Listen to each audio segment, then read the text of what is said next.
이 세상을 어떻게 바꿀 것인가에 관한 얘기인데요.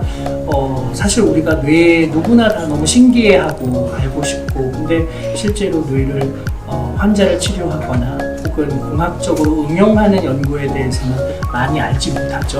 근데 그 역사가 짧긴 하지만 얼마나 흥미로운 분야이고 많은 사람들에게 이로움을 줄 수 있는 분야인가를 학생들과 함께 생각해보는 시간을 가졌고요. 또 학생들도 보셨듯이 너무나 질문도 많이 하고 좋은 답들도 많이 하고, 그래서 저도 아주 즐거운 시간을 가졌습니다. 앞으로 도서관에서 이런 과학자들이 강연을 하고 하는 일들이 원주에서도 많이 벌어졌으면 좋겠습니다.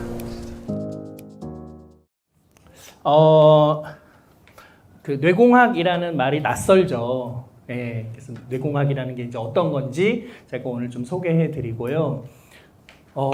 우리가 마음이라고 부르는, 내 마음이 어때 할 때 그 마음이라고 부르는, 우리가 세상을 보고 판단하고 의사결정하고 선택하고, 이 모든 일들이 이 생물학적인 뇌 안에서 벌어지고 있기 때문에 뇌를 이해한다는 것은 나를 이해하는 것이고, 내 친구들이 왜 저렇게 행동하는지 이해하는 것이고, 우리 부모님이 왜 나한테 저런 얘기를 하는 걸까? 그런 걸 이해하는 데 도움도 되죠. 그래서 마음에 관해서 우리가 잘 모르지만 그걸 이해하면 이해할수록 이걸 공학적으로도 잘 활용할 수 있기 때문에 이 뇌공학 분야가 과학자들이 보기에 가장 사회적으로 영향력을 미치는 분야라고 지금 주목하고 있어요. 근데 아직 여러분들이 그걸 경험할 일이 잘 없어서 도대체 과학자들의 연구실에서는 무슨 일이 벌어지는 거야 잘 모르기 때문에 제가 오늘 여러분들께 그런 걸 좀 소개해 드리고, 아직 갈 길이 멀기 때문에 여러분들이 이 뇌공학이라는 분야를 많이 관심 가져주시고 뇌공학자가 되셔서 이 분야를 많이 발전시켜 주셨으면 하는 마음으로 제가 오늘 강연을 드립니다. 이야기의 시작은 이 사람으로부터 출발해 보겠습니다. 이 사람이 누군지 아세요? 일론 머스크라는 미국의 기업가인데요. 자율주행 자동차, 오토파일럿이라는 기능을 이용해서 자율주행 자동차를 세상에 처음 시판한 테슬라라는 회사의 창업자입니다. 이 사람이 월스트리트 저널하고의 인터뷰에서 이거 비밀로 우리 진행하는 거니까 아무한테도 말하지 마라고 직원들에게 신신당부했던 프로젝트를 모르고 발설하는 사건이 벌어집니다. 내용인즉슨 사람의 뇌에다가 칩을 삽입해서요, 이 칩 안에 책 한 권 분량의 정보를 담아요.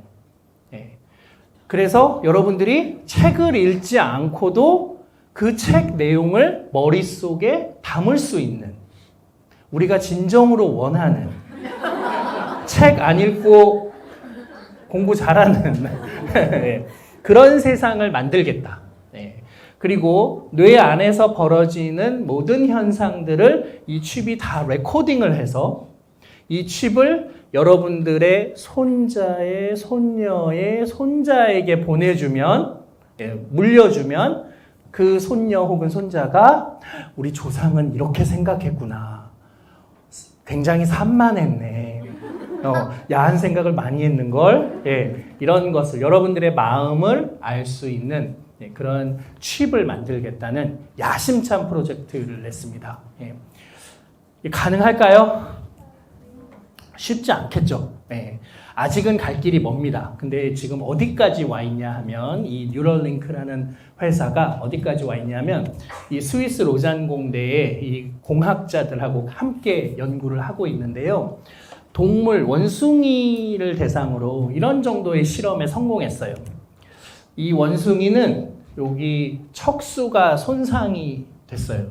이 등뼈 안쪽에 있는. 그래서 여러분들이 뇌가 생각을 하면, 예를 들어서 몸을 움직이고 싶다 그러면 그 생각을 신경계를 통해서 몸으로 보내주는데, 척수가 손상을 입어가지고요, 이 원숭이의 경우에는 오른쪽 다리를 움직일 수가 없어요.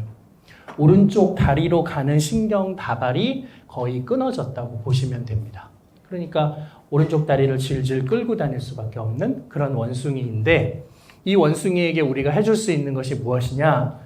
원숭이의 뇌에다가 이렇게 칩을 달아서요. 원숭이의 생각을 읽어요. 근데 원숭이가 나 오른쪽 다리를 이렇게 움직이고 싶어 라는 생각을 하게 될 거고, 그걸 뇌활동으로 이 칩에 있는 정보를 분석해서 우리가 포착하게 되면 그 정보를 그냥 척수를 통해 보내면 여기 전달이 안 되겠죠? 그러니까 이 오른쪽 다리 끝에 달린 이 척수에다가 이렇게 받을 수 있는 리시버를 달아서 뇌가 척수를 거치지 않고 바로 얘한테 신호를 무선으로 보내주는 겁니다. 그럼 무슨 일이 벌어질까요? 우리 몸에서 뇌와 다리, 뇌와 팔 같은 장기와 장기, 기관과 기관이 서로 커뮤니케이션을 직접 하는 거죠. 우리 뇌의 신경계, 우리 몸의 신경계인 척수를 거치지도 않고. 그러면은 몸이 불편한 환자들이 진짜 많은데 이 환자들을 위해서 우리가 해줄 수 있는 일이 굉장히 많아집니다. 사람들 중에서도 뭐 예를 들면은 넘어져서 쓰러져서 혹은 뇌졸중이라는 병에 걸려서 뇌를 좀 못 쓴다거나 아니면 교통사고로 척수 손상을 입는다거나 이런 환자들에게 이 기술을 적용할 수 있죠.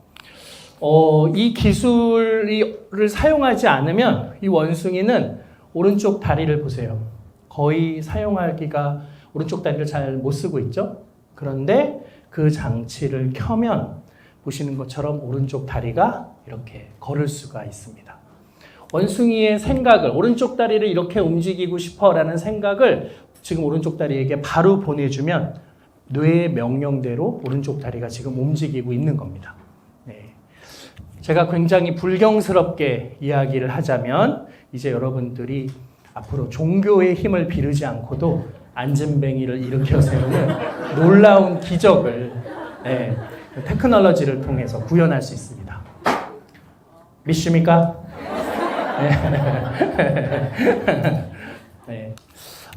페이스북이라는 회사는 더 놀라운 기술을 지금 준비하고 있습니다. 어떤 기술을 준비하냐면요. 여러분들의 속마음을요, 모자가 읽어서요. 그 모자가 여러분들의 속마음 읽은 것을 글자로 툭툭툭툭 쳐주는 겁니다. 그러니까 이렇게 상상하시면 돼요. 여러분, 아레아 한글, 마이크로소프트 워드 이런 프로그램 써본 적 있죠? 숙제 같은 거 할 때 쓰잖아요. 그럼 아레아 한글을 띄워놔요. 선생님이 일기를 써오라고 하셨어요. 뭐 글쓰기를, 에세이 숙제를 내셨어요. 여러분들 글을 써야 되는데, 뭐라고 쓰지? 이렇게 쓸까? 저렇게 쓸까?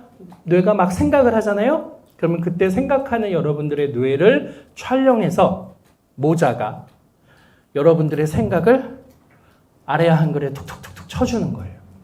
그러면 여러분들은 맞아, 내가 이렇게 생각했는데 여기 다 써있네. 수정만 하면 되겠죠. 퇴고만 하면 되겠죠. 그런 세상이 오면 진짜 숙제하기 편하고 글쓰기 편하고 너무 좋겠죠. 너무 사이파이적인 SF적인 상상인데요. 그거를 실현에 옮기려는 굉장히 용기 있는 사람들이 있습니다. 이 페이스북에서 일하는 이 사람들이 뇌에다가 칩을 삽입해야 그런다. 여러분 두개골을 막 열어야 되고 수술 받아야 된다고 하면 아무도 이 기술을 안 쓰겠죠. 그렇지만 그냥 모자 하나만 쓰면 두피에서 흐르는 전류의 흐름을 추적해서 이런 시스템을 만들겠다라고 도전하는 과학자가 있는데 그 중에 한 분이 이분입니다. 이분과 함께 일하고 있습니다. 이분은 어떤 사람이냐 하면 미국 캘리포니아 주립대학교, 버클리에 있는 캘리포니아 주립대학교의 교수인데요. 이 사람이 옛날에 되게 유명한 실험을 해서 사람들 사이에 널리 알려지게 됐습니다. 2011년도에 Current Biology라는 저널에 아주 흥미로운 실험을 성공해서 많은 사람들에게 화제가 됐습니다. 어떤 실험이냐 하면은 Functional MRI라는 장치가 있어요. 이 장치 안에다가 사람을 눕혀놓고 그 사람의 뇌를 촬영하는 겁니다. 펑셔널 MRI라는 건 어떤 거냐 하면 옛날에는 사람의 뇌를 연구하려면 그 사람의 두개골을 열어야 되잖아요. 그 안에 뇌가 있으니까. 그리고 거기다가 전극을 삽입해서 뇌 활동을 촬영을 해야만 했는데 두개골을 여는 일은 굉장히 위험한 일이잖아요. 그래서 이제 보통은 사고를 당하거나 혹은 간질 때문에 두개골을 열 수밖에 없는 환자들만 연구했었어요. 근데 이 장치는 두개골을 열지 않고도 뇌의 활동을 촬영할 수 있는 장치예요. 펑셔널 MRI라는 것. 어떻게 촬영을 하느냐? 뇌가 특정한 영역의 활동을 하려면 에너지가 필요하겠죠? 에너지를 공급해 줘야 될 거 아니에요? 네, 그 에너지를 공급해 주는 건 누가 하느냐? 피가 해요. 피가 산소를 머금고요. 네, 그 중에 피 안에서 헤모글로빈이라는 녀석이 산소를 끌어안고 활발히 활동하는 뇌 영역으로 가서 산소를 주는 거예요. 그럼 얘가 이제 그 산소를 활용해서 에너지원을 만들어서 뇌 활동을 막 하는 거죠. 근데 산소를 머금은 헤모글로빈하고 산소가 머금지 않은, 산소를 들고 있지 않은 헤모글로빈은 굉장히 강력한 자기장을 걸어주면 거기에 대한 반응이 서로 달라요. 그러니까 강력한 자기장을 팍 걸어주면 얘는 산소를 지금 품고 있는 헤모글로빈이네. 얘는 산소를 품고 있지 않은 헤모글로빈이네. 이걸 우리가 알 수 있는 거예요. 산소를 품고 있는 헤모글로빈이 많은 곳은 지금 에너지가 많이 필요한 곳이어서 지금 뇌가 거기다가 산소를 많이 공급해주고 있는 상황이어서 그 영역이 지금 뇌 활동이 많구나. 우리가 이걸 알 수 있는 거예요. 그래서 그 장치 안에다가 사람을 눕혀놓고 유튜브 동영상을 보여줘요. 예를 들면 프렌즈 미국 드라마의 한 씬을 보여주기도 하고요. 영화 속의 한 장면을 보여주기도 하고 또 뉴스 클립을 보여주기도 합니다. 이걸 보고 있는 동안 뇌를 통째로 촬영을 합니다.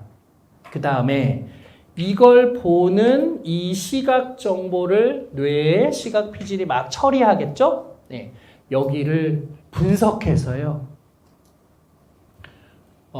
이 동영상 정보 없이 뭘 봤는지 모르는 상태에서 뇌 활동만으로 이 동영상을 재현하는데 이 사람이 성공했어요. 네. 그러니까 어떤 상황이냐면 이런 거예요. 여러분들이 극장에 갔는데 영화를 해요. 네. 근데 영화를 핸드폰으로 촬영하지 않고 영화를 보고 있는 여러분들의 뇌를 촬영하면 여러분들이 영화 동영상을 얻을 수 있다는 뜻입니다. 그렇죠? 예. 이게 어느 정도 수준까지 가능하냐? 요게 보여준 영상이고요. 이걸 보고 있는 동안 여러분들의 뇌를 촬영해서 여러분 이런 거 봤지? 라고 복원한 영상이 이 영상입니다. 예. 자, 보면은 색이 좀 다르죠? 근데 우리 뇌가 색을 어떻게 인지하는지 꽤 잘 알고 있기 때문에 둘 사이의 색은 조만간 일치할 예정입니다. 얘가 해상도가 좀 흐리죠. 쟤에 비해서요. 근데 이게 이 분야 최초의 연구입니다. 그러니까 한 30년쯤 지나면 둘 사이의 이미지는 상당히 유사해지겠죠. 이런 기술이 있으면 이 기술은 어디다 써먹을 수 있을까요? 여러분들이 밤에 잠을 자고 있는 동안 여러분들의 뇌를 촬영하면 여러분들의 꿈을 동영상으로 저장할 수 있다는 뜻이죠. 갑자기 흥분되죠? 내가 두 번째 꿈에 돼지 꿈을 꿨네? 이런 거 놓치지 않을 수 있는 겁니다. 네. 우리가 왜 꿈을 꾸죠? 잠자는데 왜 꿈을 꾸죠? 그러게요. 왜 꿈을 꾸는지를 아직 과학자들이 모르고요. 밝히면 노벨상. 네. 왜 자는지 알아요? 밝히면 노벨상. 네. 왜냐하면 잠을 자는 거 되게 위험한 행위잖아요. 예. 예를 들어서 10,000년 전 정글에서 밀림에서 초원에서 잠을 잔다고 생각해 보세요. 막 포식자들이 우리를 공격할 수도 있는데 우리가 막 4시간, 6시간, 8시간을 꼼짝도 안 하고 그냥 잠을 자고 있어요? 속수무책으로 당하겠죠. 예. 특히 우리는 밤에 자잖아요. 야수들은 밤에 돌아다녀요. 야행성이거든요. 근데 우리는 그렇게 위험한 상황임에도 불구하고 왜 자느냐? 아직 과학자들이 잘 몰라요. 우리가 생각해 볼 수 있는 가설은 피곤해서. 네. 낮에 너무 피곤해서잖아요. 예. 낮에 너무 피곤해서 만약에 자는 거라면 우리가 잠을 30분씩 나눠 자는 게 현명해요. 네. 그러니까 좀 이렇게 여기서 자면 괜찮겠지 하고 30분 자다가 어떻게 될지 모르니까 또 좀 돌아다니다가 에너지가 좀 피곤하다고 생각되면 한 30분 자고 이러면 되는데 왜 몰아서 한 6시간을 공격하면 속수무책으로 당할 수밖에 없는데 우리가 6시간을 왜 자느냐? 잘 몰라요. 그래서 이걸 밝혀내면 노벨상. 근데 그 중에 가장 강력한 가설 중에 하나가 뭐냐 하면 우리가 잠을 자는 이유가 에너지를 비축하고 피곤함을 덜어주기 위해서이기도 하지만 또 하나는 어제 있었던 일 중에서 중요한 일은 장기 기억으로 넘기고 쓸데없는 기억들은 지우고 뇌를 좀 정리하는 시간이 필요한 거예요. 뇌를 정리하려면 어떻게 해야 되느냐? 뇌가 좀 가만히 앉아서 막 이렇게 왔다 갔다 하면서 이거 쓸데 있는 건가? 없는 건가? 들여다봐야 된단 말이에요. 그걸 하는데 좀 시간이 걸려요. 그걸 하고 있는 동안 여러분들이 어제 그제 있었던 일들을 다 인출해서 다시 살펴볼 텐데 그때마다 마치 어제 겪은 걸 지금 겪은 것처럼 거기에 반응하면 안 되겠죠. 그러니까 어떻게 합니까? 여러분들이 움직이지 못하도록 여러분들의 운동 영역, 모터 콜텍스를 블럭을 해놔요. 자, 이제 앞으로 네 뇌가 거의 깨어있는 것처럼 활발히 활동하게 될 텐데 그렇다고 넌 깨어있는 게 아니기 때문에 거기에 반응하면 안 돼. 자, 전혀 움직이지 마. 그래서 우리가 꿈을 꾸고 근데 그걸 막 왔다 갔다 하는 동안 여러분들의 뇌의 시각 피지를 막 건드리거든요. 여러분들이 뭔가 본 것들 다시 재현하거든요. 우리가 그걸 꿈이라고 부르는 거예요. 근데 여러분들이 몸이 꿈에 막 반응을 하면 막 돌아다니면 안 되니까 운동 영역을 다 블럭을 해놨는데 여러분들이 하필 악몽을 꾼 거예요. 막 너무 무서운 꿈, 막 도망가는 꿈, 귀신이 막 쫓아와. 그래서 너무 무서워서 막 도망가다 보니 막 꿈에서 깨어요. 그래서 현실로 깨어버렸어요. 약간 깼는데 몸은 전혀 못 움직이겠죠. 꿈 상태로 움직이지 못하도록 막아놨으니까. 그럼 우리가 뭐라고 느껴요? 가위에 눌렸구나. 이렇게 느끼는 거예요. 귀신이 어깨 위에 올라가 있는 거 아니에요. 아시겠죠? 오히려 그때 움직일 수 있으면 어떤 일이 벌어집니까? 꿈을 꾸는데 여러분들이 막 움직여요. 꿈에 반응해서. 몽유병. 오히려 그러면 안 되는 거예요. 그래서 가만히 사람을 앉혀놓고, 눕혀놓고 그 상태에서 뇌를 정리하는 이런 과정이 굉장히 필요하고 그래야 어제 있었던 일 중에 중요한 일 장기 기억으로 넘기고 쓸데없는 일 지워야 내일 또 새로운 기억이 들어가겠죠. 밤새 벼락치기 해서 시험 볼 때보다 잠을 좀 자서 그렇게 쓸데없는 거 지우고 중요한 거 장기 기억으로 넘긴 시간을 보낸 아이들이 청소년들이 훨씬 더 시험을 잘 봐요. 그러니까 벼락치기는 별로 좋은 전략은 아니겠죠. 시험 보고 나서 다 까먹는다는 뜻이죠. 내 얘기하는 건가? 맞습니다. 여러분 얘기하는 겁니다. 그런데 그 잠자고 있는 동안 시각 피지를 건드리는 여러분들의 뇌를 촬영하면 이렇게 꿈을 동영상으로 저장할 수 있다는 뜻입니다. 그러니까 여러분들이 아침에 일어나 보면 단편 꿈 여러 편이 여러분 뇌에 여러분의 핸드폰 카메라에 저장되어 있는 거죠. 꿈 동영상의 창작자는 누구인가요? 나.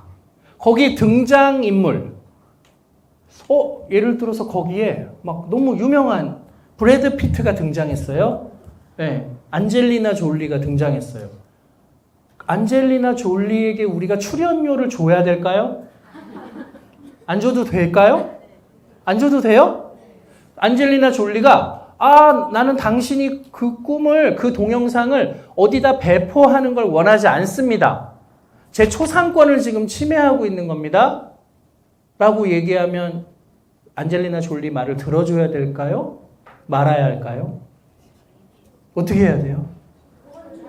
여러분 꿈에 유명한 사람이 나왔어. 그 사람이 나 그거 배포되기 원하지 않는데 어떻게 해야 돼요? 이거 당신 아닌데요. 네? 이거 당신 아닌데요. 이거 당신 아닌데요? 보면 볼수록 그 사람 맞아. 막 입술이 너무 두꺼워. 너무 예쁘게 두꺼워. 안젤리나 졸리 맞아. 근데 심지어 불러. 옆에서. 안녕 졸리. 그럼 어떻게 해? 맞는데 어떻게 우기죠?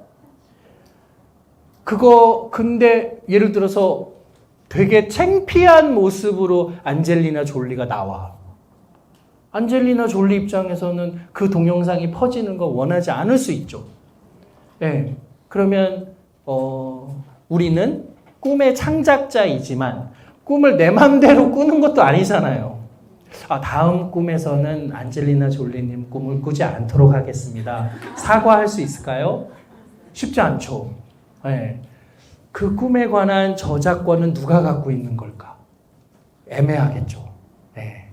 자, 법정에서 영상이 제출됐어요. 이 사람이 살인을 저지르는 그런 영상이 촬영이 됐어. 근데 이게 누군가의 꿈인지 진짜로 찍은 건지를 우리가 어떻게 구별하죠? 점점 둘 사이에 해상도가 비슷해진다면. 네. 제가 당신 살인하는 장면 찍은 겁니다. 이렇게 하면 그 동영상은 재판에서 증거의 효력이 있을까요? 없을까요? 네. 되게 애매한 문제죠. 네. 지금까지 우리가 한 번도 생각해 본지 않은 문제가 이 기술 때문에 등장할 수 있겠죠. 네. 그래서 이 연구는 많은 사람들에게 와, 이런 일이 가능해? 라고 하면서 환호를 받기도 하고, 야, 저거 되게 위험한 기술인데. 네. 나는 네 꿈에 나가는 걸 원하지 않아. 네. 왜 하필 나는 네 꿈에서 그렇게 창피한 모습으로 나와 있어? 나 그거 배포되지 않았으면 좋겠어. 네. 이런 많은 문제들을 불러일으킬 수 있는 거죠. 내가 꿈의 창작자라고 내가 그걸 팔아도 되는가? 그 동영상을. 네. 그래서 이제 이 사람이 아주 화제의 중심에 섰어요. 네. 그러다가 이분이 그로부터 6년 후에 네이처의 표지를 장식하는 또 한 편의 논문을 내게 됩니다. 이번에는 좀 논란이 덜한 연구를 하게 되는데, 아까 제가 말씀드린 펑셔널 MRI 안에 사람을 눕혀놓고요. 이번에는 말소리를 들려줘요. 네. 라디오의 뉴스를 들려줘요. 소설을 읽어줘요. 어니스트 해밍웨이의 노인과 바다를 읽어줘요. 그거를 듣는 동안 그 사람의 뇌를 통째로 찍는 거예요. 근데 그 사람이 이런 일이 벌어진다고 한번 가정해 봅시다. 바다 어디에도 고래의 흔적은 보이지 않았다 하는데, 고래의 흔적은 하는데 뇌 여기가 고래라는 단어에 막 반응하는 거예요. 그래서 노인은 고래를 찾기 위해 하는데 다시 고래라는 단어에 여기가 막 반응하는 거예요. 예. 그러면 우리가 뭐라고 생각해 볼 수 있죠? 이 사람은 고래라는 단어 혹은 개념이 여기에 저장되어 있나? 그래서 고래라는 단어를 들으면 여기가 막 반응을 하나? 이렇게 생각해 볼 수 있겠죠. 예. 자, 이걸 이용하면 우리가 평소 사용하는 단어가 뇌에 어디에 저장되어 있는지, 그 단어들이 뇌에 저장되어 있는 지도를 그릴 수가 있겠죠. 예. 그래서 이분이 우리가 평소 사용하는 약 2,000개 정도 되는 단어가 뇌에 어디에 저장되어 있는지 지도를 그리는데 성공했습니다. 자, 이게 가능하다는 얘기는 제가 이제 조금 상상을 보태 볼게요. 여러분들이 어떤 모자를 쓰고 있는데 그 모자가 두피에서의 전류의 흐름을 되게 정교하게 추적할 수 있어요. 그래서 자, 여러분들이 막 속으로 생각해요. 근데 여러분들 언어 없이 생각할 수 있어요? 생각, 사고란 언어, 단어라는 벽돌로 지어진 집이에요. 단어 없이, 언어 없이 여러분들이 생각하기 힘들어요. 예, 그러니까 무슨 생각을 할 때 여기가 막 사용되겠죠? 그때마다 여기 전기 신호가 막 만들어지겠죠? 근데 그거를 만약에 모자가 포착할 수 있으면 여러분들이 속으로 생각한 내용들을 단어로 막 나열할 수 있겠네요? 10월의 하늘이 도대체 뭐야? 이러고 생각하면 10월, 하늘, 도대체 뭐야? 네, 그러면 그거 신호를 포착하면 글자가 툭툭툭툭 쳐지는 거죠. 네. 그러니까 아까 제가 말씀드린 페이스북이 속으로 생각한 내용을 그대로 아래아 한글에 쳐주는 그런 워드 프로세서를 만들겠다? 이게 엉뚱한 상상은 아닌 거죠. 네. 이런 류의 이제 기술들을 사용해서 뇌를 찍어보니까 우리 뇌가 단어들을 이렇게 서로 연관이 있는 단어들을 뭉치로 저장한다는 걸 알게 됐어요. 네. 상관 있는 단어들은 가까이 저장하고요. 상관없는 단어들은 멀리 떨어뜨려 놓고. 이렇게 저장하면 뭐가 좋을까요? 상관 있는 단어들은 서로 뭉치로 저장하고 상관없는 단어들은 떨어뜨려서 뇌가 이렇게 대뇌 피질에 저장을 하면 뭐가 좋을까요? 네. 한 분야에 여기를 되게 많이 쓰면 이 분야가 되게 똑똑해지겠죠. 이 영역이. 그렇죠? 또 기억하기가 쉽죠. 왜냐하면 여기 있는 단어가 생각이 안 나도 근처에 맞아 그 비슷한 뭐가 있었는데 여기 단어를 툭 건드리면 갑자기 이 단어들도 막 생각날 수도 있죠. 네. 또 내가 만약에 물과 관련된 대화를 할 때는 뇌를 여기만 써도 돼요. 네, 여기 단어들이 물과 관련된 단어 다 모여 있으니까 뇌 전체를 다 쓸 필요가 없잖아요. 뇌를 조금만 써도 언어 생활을 하는데 별로 큰 불편함이 없겠죠. 네. 그런 얘기 들어보셨죠? 우리 뇌는 1.4kg, 우리 몸무게가 70kg이라고 가정하면 우리 몸무게의 2%밖에 안 되는데 우리가 먹는 음식 에너지의 거의 25% 가까이를 이 뇌가 쓴다. 그런 얘기 들어보셨죠? 네. 그게 무슨 뜻일까요? 뇌는 에너지를 많이 쓴다? 그래서요. 뇌가 중요하다는 뜻일까요? 물론 중요할 수 있죠. 근데 더 의미 있는 건 뭐냐 하면 여러분 오른쪽 다리에다가 모래주머니를 묶어놔요. 그리고 왼쪽 다리 이렇게 놔두잖아요. 그럼 여러분 생활할 때요. 웬만해서는 오른쪽 다리를 안 움직여요. 네. 뭐 집을 때 이렇게 집어와요. 네. 이거 움직이면 너무 무거우니까. 그렇겠죠? 오른쪽 다리를 많이 쓰면 에너지를 많이 쓰니까 되도록이면 왼쪽 다리로 생활하겠죠. 오른손에다가 뭐 묶어놓으면 이거 움직이느라 무거우면 웬만한 일은 왼손으로 하겠죠. 뇌도 마찬가지예요. 뇌도 내가 움직이려면 에너지가 많이 들어. 그러면 뇌의 가장 중요한 전략은 뭘까요? 웬만해선 날 쓰지 마. 네. 웬만해선 생각하지 마. 네. 근데 뇌를 쓰지 않고 우리가 안전하게 살려면 어떻게 살아야 할까요? 우리가 어떻게 살아야 돼요? 뇌를 안 쓰고도 살려면? 조금씩 사용해야 된다. 그렇죠. 그래서 이렇게 특정한 단어들을 몰아서 저장하고요. 그래서 요 얘기할 땐 여기만 쓰고 요 얘기할 땐 여기만 쓰고 네. 또 뇌를 안 쓰고도 안전하게 살려면 어떻게 해야 되죠? 네. 집에 박혀 살아요. 맞아요. 집에 박혀 살면 왜 안전하죠? 네. 아무도 안 와요. 삶이 묻어나는 답변. 감사하고요. 네.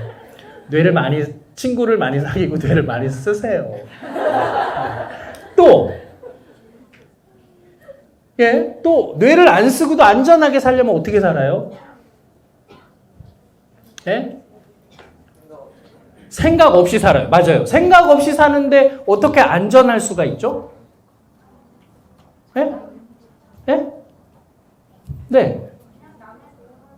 남이 다 생각한 걸 나는 따라한다. 되게 좋은 전략이죠. 그래서 그런 사람들 진짜 많죠. 예. 야, 사람들이 저기 다 쳐다보잖아요. 우리 그러잖아요. 너 왜 거기 왜 봐? 뭐 있어? 다 쳐다보잖아요. 예. 남이 하는 거 따라한다. 좋은 전략이죠. 예. 그래서 우리가 그렇게 사는 거예요. 예. 또, 예? 답습한다. 어떻게? 답습한다. 좋은 아이디어죠. 어떻게 답습하면 되죠?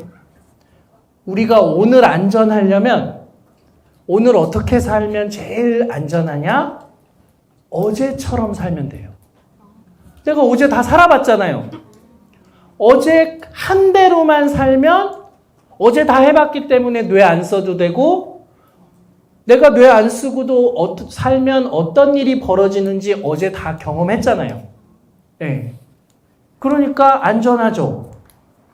그래서 어제처럼 오늘도 사는 전략을 뭐라고 부르죠? 습관이라고 부르는 거예요. 네. 우리 뇌가 가진 가장 강력한 기제가 뭐냐? 야, 너 자꾸 너 자꾸 머리 쓰지 마. 생각하지 마. 창의적인 생각 하지 마. 새로운 생각, 혁신적인 생각, 남다른 생각 하지 마. 그럼 어떻게 살아? 어제처럼 살아. 그제처럼 살아. 네. 뇌가 그래서 그냥 늘 하던 대로 살기를 뇌는 원해요. 네. 그러면 무슨 일이 벌어집니까? 새해 결심을 못 지켜요. 그쵸? 저 이제 2020년부터는 이렇게 살겠습니다. 네. 과학책 읽겠습니다. 근데 과학책을 읽으려면 뇌를 많이 써야 돼요. 네. 그러니까 뇌가 한편으로는 야, 그냥 작년처럼 살아. 네. 과학책 읽지 말고 어제와 똑같이. 네. 그래서 우리가 새로운 생각하기 어렵고 늘 비슷하게 생활하고 별 생각 없이 살고 습관적으로 살고 예. 그리고 뇌의 단어 저장도 예. 비슷한 거. 야, 요 얘기할 땐 여기만 써. 이렇게 저장해 놓는 거예요. 예. 근데 과학자들이 알게 됐어요. 창의적인 아이디어를 내는 사람들은 평소 뇌를 어떻게 쓰나 봤더니 상관없는 영역을 서로 연결하더라. 예. 멀리 떨어져 있는 영역들이 서로 신호를 주고받을 때 창의적인 아이디어가 나온다는 걸 알게 됐어요. 뇌 전체를 막 다 써야 되는 거예요. 되게 힘들겠죠.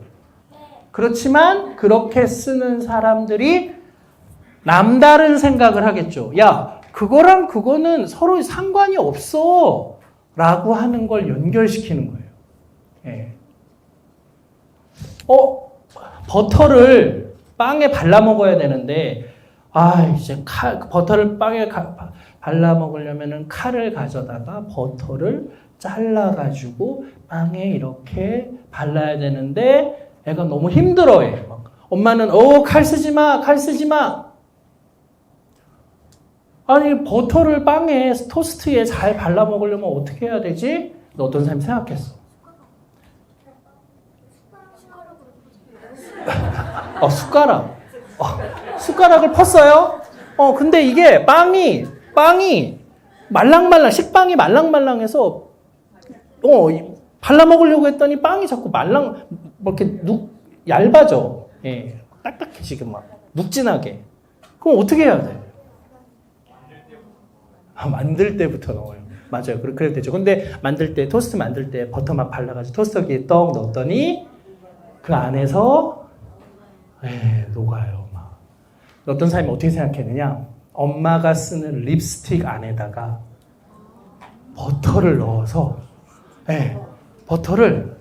립스틱을 돌려서 립스틱 바르듯이 빵에다 발라서 그 립스틱을 냉장고에 그래서 그냥 돌려서 바르기만 하면 되는 거예요. 야, 너는 어떻게 버터를 립스틱이랑 서로 연결시켰어? 진짜 어려운 생각이죠.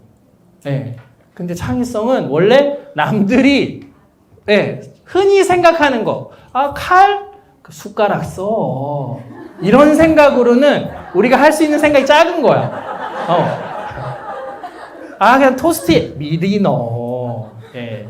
근데 전혀 상관없는 립스틱이랑 연결시키니까 갑자기 좋은 아이디어가 되기도 하는 거죠.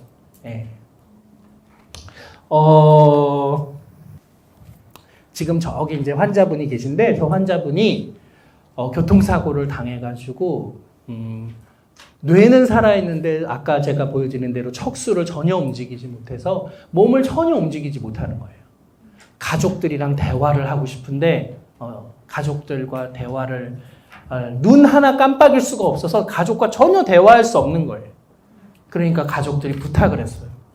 저희 아버지와 대화할 수 있게 해주세요. 저희 아버지는 뇌는 살아있거든요. 그런 아버지와 대화할 수 있게 해주세요. 그래서 과학자들이 어떤 노력을 해줬느냐. 너무나 기발하게 이 사람을 펑셔널 MRI 안에 눕혀놓고요. 왼손을 드세요 라고 하고 뇌를 촬영한 거예요. 이 사람이 왼손을 들 수 있나요? 못 들죠. 그렇지만 왼손을 드는 생각은 할 수 있죠. 그때 뇌를 촬영해요. 오른손을 드세요. 못 들지만 드는 생각은 할 수 있죠. 그때 뇌를 촬영해요. 뭔가를 잡으세요. 잡을 순 없지만 잡는 생각은 할 수 있겠죠. 그때 뇌를 촬영해요. 그래서 어디서 그 활동이 일어나는지를 포착한 다음에 거기다가 전극을 붙여서요. 그 신호를 이 사람 뇌에서 빼서요. 컴퓨터 안에 놓고 이분 앞에다가 모니터를 설치하는데 거기 알파벳이 A부터 Z까지가 한 줄로 모니터에 써 있고요. 가운데 커서가 깜빡거려요. 아버지, 지금 기분 좋으세요? 예스를 치고 싶으면 커서를 오른쪽으로 옮겨야 되잖아요. 아버지가 오른손을 드는 생각을 하는 거예요. 그럼 커서가 오른쪽, 여기 신호가 포착되겠죠. 컴퓨터로 들어가서 커서가 오른쪽으로 가고요. 너무 아프단다, 기분이 안 좋아. 노를 치고 싶으면은 커서 왼손을 드는 생각을 하면 커서가 왼쪽으로. 원하는 글자 위에 깜빡깜빡 거리면 잡아 이 생각을 하면 그 글자가 툭 쳐지는 거예요. 그러니까 왼손 들어 오른손 들어 잡아 이 세 가지 생각만으로 글자가 툭툭툭툭 쳐지는 그런 시스템을 개발해 드렸어요. 뇌만 살아있는 사람도 생각으로 다른 사람과 커뮤니케이션을 할 수가 있는 거죠. 그렇게 해서 한 소년이 교통사고를 입어서 몸을 전혀 움직일 수가 없는데 뇌에다 그 장치를 삽입해서 자신에게 그 수술을 해준 닐스 벌바우머 의사 선생님께 감사의 엽서를 쓴 거예요. 생각만으로. 왼손 들어 오른손 들어 잡아 이 생각만으로. 독일어로 쓰여 있는데요. 내용이 뭐냐면 저한테 이런 수술을 해주셔서 너무 감사합니다. 근데 이 엽서를 쓰는데 얼마나 걸렸게요? 15분. 15분 만에 생각만으로 이 엽서를 쓴 거예요. 꽤 빠르죠? 여러분들도 뭐 생일 카드 하나 쓰려면 그러니까 생각보다 되게 빠르다는 걸 알 수가 있죠. 자, 여기 쥐가 있어요.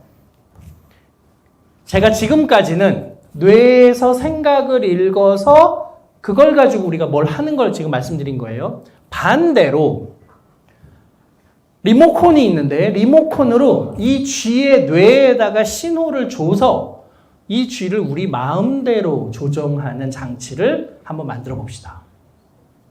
리모컨이 있는데요. 왼쪽 버튼을 누르면 이 쥐가 왼쪽으로 가고요. 오른쪽 버튼을 누르면 신호가 뇌로 가서 이 쥐가 오른쪽으로 가게 만들려면 그래서 그런 장치 어떻게 만들죠?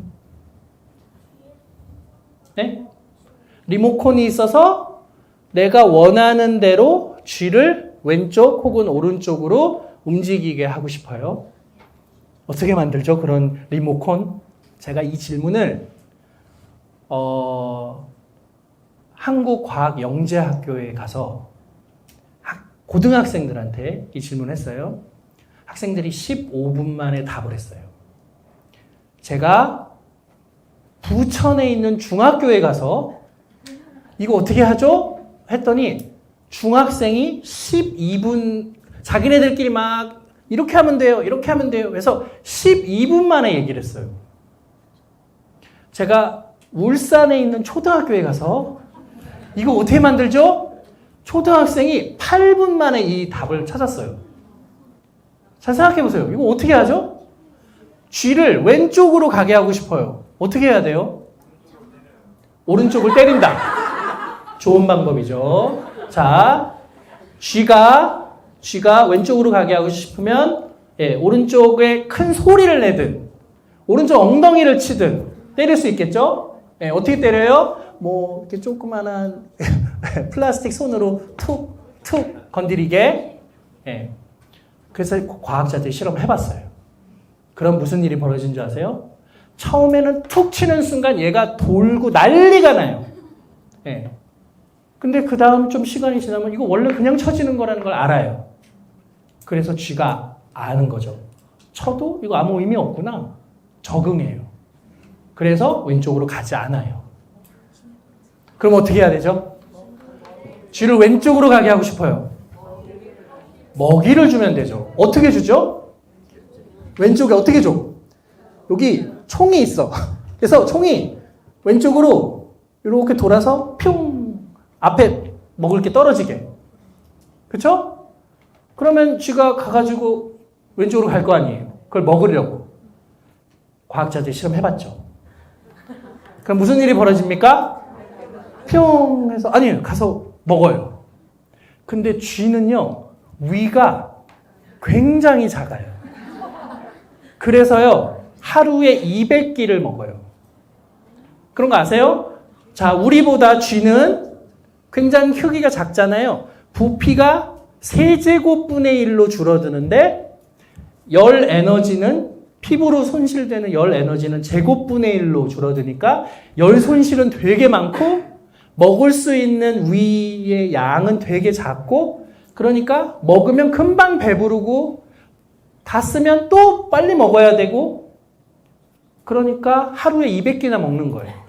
그럼 무슨 일이 벌어집니까? 먹을 거 틱 던지면 글로 가서 왼쪽으로 가게 할 수 있죠. 근데 리모컨이 서너 번 작동하면 얘가 배가 불러. 먹을 게 왼쪽, 오른쪽 서너 번만 하면 그 다음에는 작동을 안 하는 거예요. 얘가 배가 불러가지고 먹을 걸 봐도 글로 안 가는 거죠. 그러니까 리모컨이 제대로 작동하지 않겠죠. 그러니까 먹을 거로는 얘를 왼쪽이나 오른쪽으로 보낼 수 없는 거예요. 그럼 어떻게 해야 되죠? 네. 어떻게 훈련시켜요? 물개처럼 이렇게 하면 뒤에 손 올리고 이렇게 하면 손 올리고 해봤나요? 네. 실제로 쥐를 만났을 때 쥐보러 손 내밀어봐. 이렇게 손 내미는 쥐를 발견하면 연락 주세요. 쥐는 손 내밀어봐 그러면 도망가요. 손을 안 내밀어요. 발을 내밀어야 할지 손을 내밀어야 할지 헷갈려하면서 도망가요. 어떻게 해야 되죠? 쥐를 왼쪽으로 가게 하려면 어떻게 해야 돼요? 말해보세요. 수염을 잡아당겨요. 그렇죠. 왼쪽 수염을 잡아당겨야죠. 왼쪽 수염을 잡아당겼어요. 그랬더니 쥐가 이게 뭔 일이야? 하더니 그냥 앞으로 가요. 어떻게 해야 되죠? 수염을 잡아당겼어. 왼쪽으로. 그랬더니 쥐가 앞으로 가. 뒤로 가. 그럼 어떻게 해야 돼요? 네? 꼬리를 잡 그러면 수염을 탁! 한 번 더. 꼬리를 잡으면 쥐가 왼쪽으로 가나요? 막 던지지 마세요. 자, 이제 막 답을 향해 가고 있어요, 지금. 쥐를 왼쪽으로 가게 하고 싶어. 어떻게 해요? 예? 가짜 뇌신호를 쥐의 왼쪽으로 가라라고 뇌신호를 주잖아요. 그렇게 하면 되겠죠? 뇌의 운동 영역에다가 왼쪽으로 가게 하는 뇌신호를 칩을 삽입해서 주입해요. 그러면 쥐가 왼쪽으로 갈까요? 과학자들이 해봤어요. 그럼 어떤 일이 벌어집니까? 쥐가 그 왼쪽으로 가라 하는 운동 영역에다가 신호가 와요. 그 쥐가 왼쪽으로 이렇게 틀어요. 근데 이 쥐는 앞으로 가고 싶어. 그래서 이렇게 앞으로 가요. 네. 내가 운동을 왼쪽으로 틀어라고 신호를 주면 얘가 트는데 근데 쥐는 앞으로 가고 싶어. 그래서 계속 앞으로 가. 이런 일이 벌어지는 거예요. 그럼 어떻게 해야 되죠? 쥐가 왼쪽으로 가고 싶도록 만들어야겠죠. 그게 중요하겠네요. 어떻게 만들죠, 그걸? 예? 이성쥐를 놔준다. 그렇죠. 그렇죠. 삶이 묻어나는 답변. 감사합니다. 맞아요. 예. 왼쪽에 이성쥐를 어떻게 두죠? 상상으로. 홀로그램. 예. 예를 들어서 수컷쥐인데 암컷쥐 영상을 보여줘. 왼쪽에. 쥐가 뭐야 하고 가겠죠. 그래서 안녕 하고 악수를 하려고 하는데 없어. 그럼 어떻게 하죠, 쥐가? 속았구나. 알아채려요. 그래서 더 이상 속지 않는 거예요. 게다가 쥐는 어두운 걸 좋아해요. 예, 쥐가 밝은 걸 좋아하면 우리 방에 앉아있죠. 왜 천장에 올라가 있겠어요. 예, 그래서 쥐는 밝은 게 있으면 글로는 안 가요. 그러니까 홀로그램을 만들어줄 수가 없는 거예요. 그러니까 이성 쥐를 두긴 좀 어렵겠네요. 예. 쥐 온몸에 무슨 센서를 달아서 어떻게 해요? 센서를 달아서 로봇처럼 그러면 쥐는 앞으로 가고 싶은데 센서를 달아서 일로 움직이면 일로 억지로 틀 수는 있는데 일로 가게 만들 수가 없어요. 네? 어떻게 해야 되죠? 네. 좀만 크게. 왼쪽을 어둡게 만들고.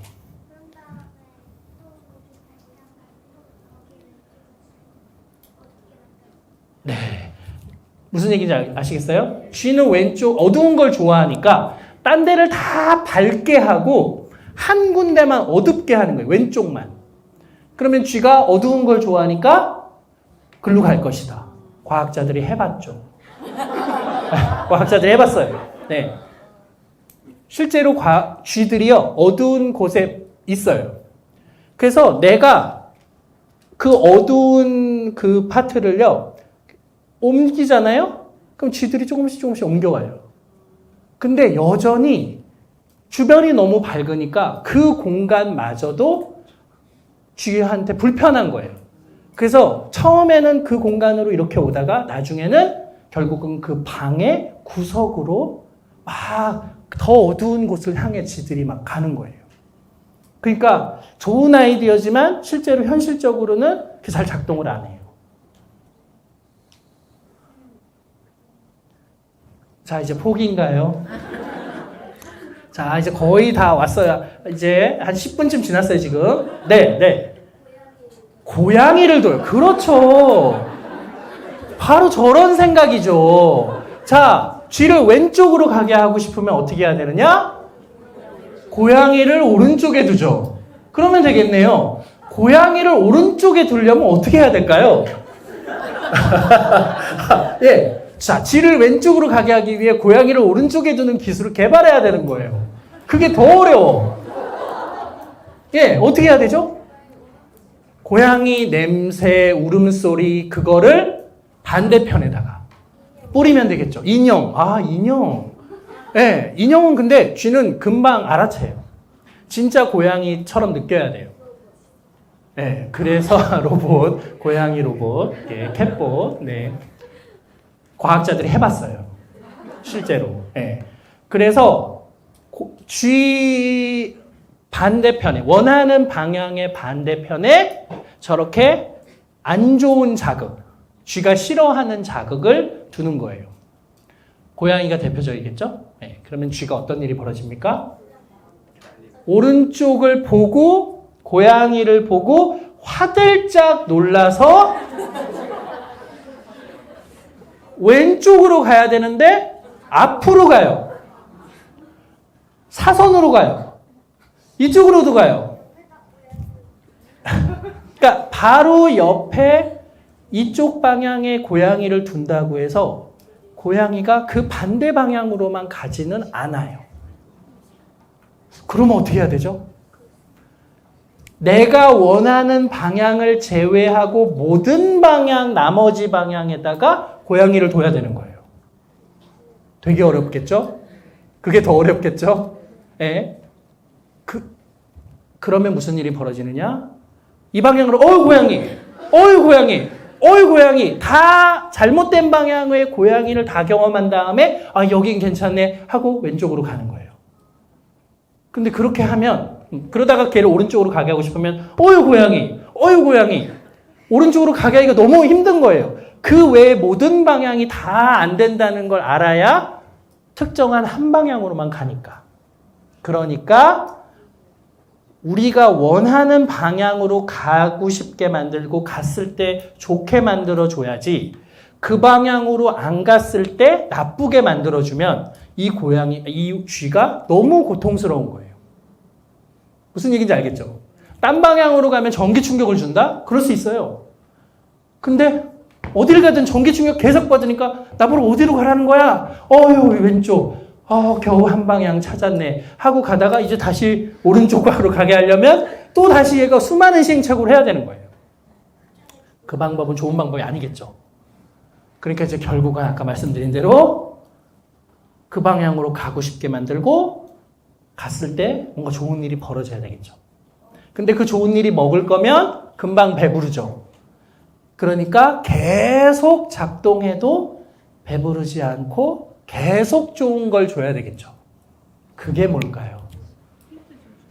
네. 손을 들고 이제서야 생각하는 건가요? 여자친구? 너무 큰 소리로 본인이 원하는 거 말고 쥐가 원할 것 같은 걸 얘기하셔야죠. 냄새. 치즈. 쥐는 사실 치즈를 그렇게 좋아하진 않아요. 엄마 쥐 냄새. 예. 여자친구 쥐랑 엄마 쥐가 있을 때 어느 방향으로 갈까요? 쥐마다 달라가지고 그게 좀 복잡한 질문이네요. 네. 네. 아니면은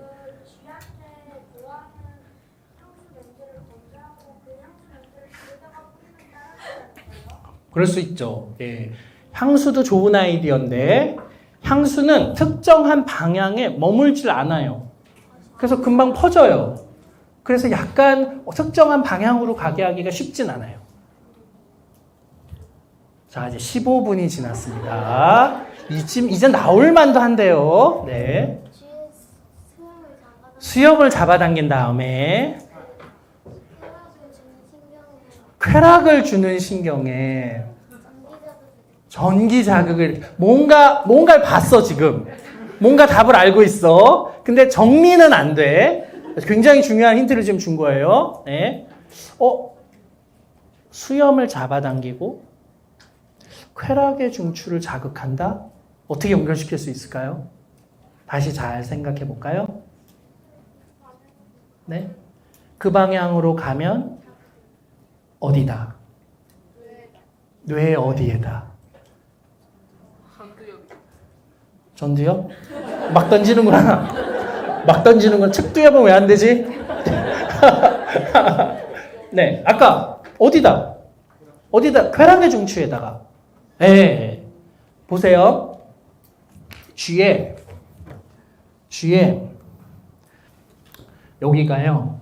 여기가 수염하고 연결되어 있는 부위예요. 베럴 콜텍스라는. 예. 그래서 여기에 저 G의 수염을 다 잘라요. G의 수염을 왜 자르느냐?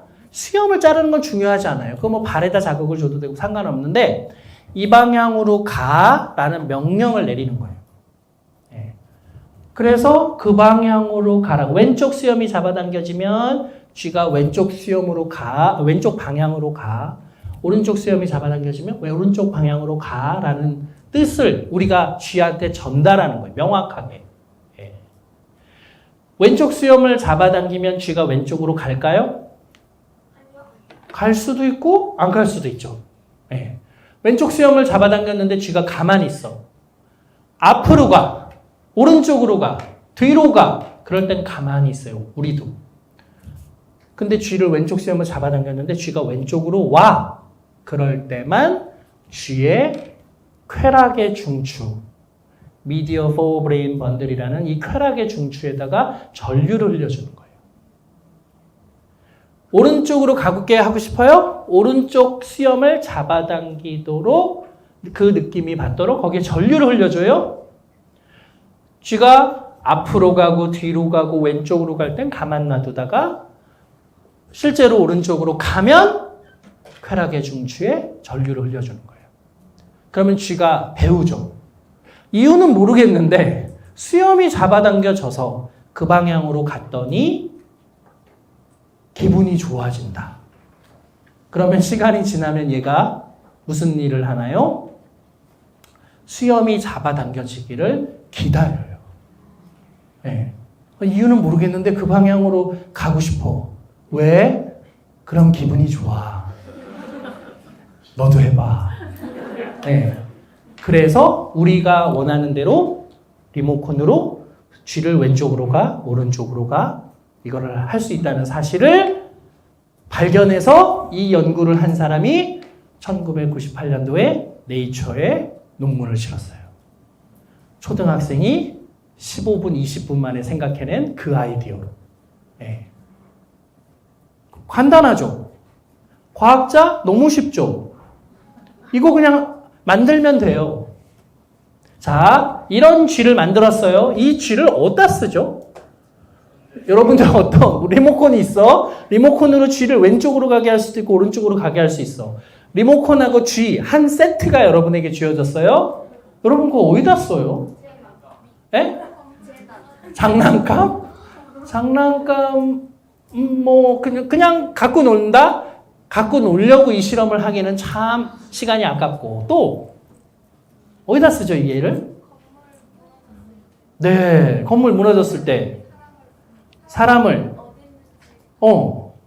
사람 어디 있는지를 어떻게 알게 할 수 있을까요? 네? 카메라를 G에게 달아서 그쵸? 건물이 무너지면 거기 G를 보내. 그래서 G가 돌아다니는데 카메라에 사람이 포착돼. 그러면 자 왼쪽 오른쪽 다가갈 수 있게 할 수 있겠죠. 네, 그래서요. 그리고 말해줘. 당신은 지금 묻혀 있습니다. 그러려고 활용할까요? 아 뭔가 어디다 쓸 수 있을 것 같은데. 네? 이거 어디다 쓰죠? 네.